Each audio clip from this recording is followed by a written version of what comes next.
পানি আর বিশুদ্ধ পানির মধ্যে যেমন পার্থক্য আছে, খাদ্য আর নিরাপদ খাদ্যের মধ্যেও তেমন পার্থক্য আছে।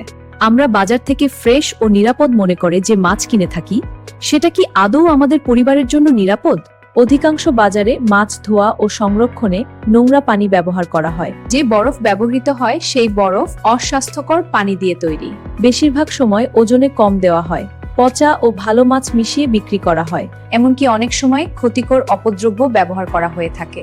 এই অনিশ্চয়তা কাটিয়ে উঠে ফ্রেশ এবং নিরাপদ মাছের স্বাদ নিতে নোনা পানি উদ্যোগী হয়েছে আপনাদের পাশে থাকার। নোনা পানি উৎস থেকে মাছ সংগ্রহের পর দ্রুততম সময়ে আন্তর্জাতিক মানসম্পন্ন কোম্পানির মাধ্যমে প্রক্রিয়াজাত ও প্যাকেজিং করে সরাসরি ভোক্তার কাছে পৌঁছে দেয়। নোনা পানি কখনোই বাইরের দূষিত পানি ব্যবহার করে না। পচা ও ভালো মাছ মিশ্রণেরও সুযোগ নেই। ঘোষিত ওজন ও সংখ্যা সঠিক ও সুনির্দিষ্ট। সংগ্রহ থেকে ভোক্তার হাতে পৌঁছানো পর্যন্ত কোনো তৃতীয় পক্ষের অংশগ্রহণ নেই। তাই অপদ্রব্য মেশানোরও সুযোগ নেই। আপনার পরিবারের জন্য বিশুদ্ধ ও নিরাপদ খাদ্য সরবরাহ করাই আমাদের মূল লক্ষ্য। নিরাপদ খাবার মানেই সুস্থ জীবন, আর সুস্থ জীবন মানেই সমৃদ্ধ ভবিষ্যৎ। নোনা পানি not only food, safe food.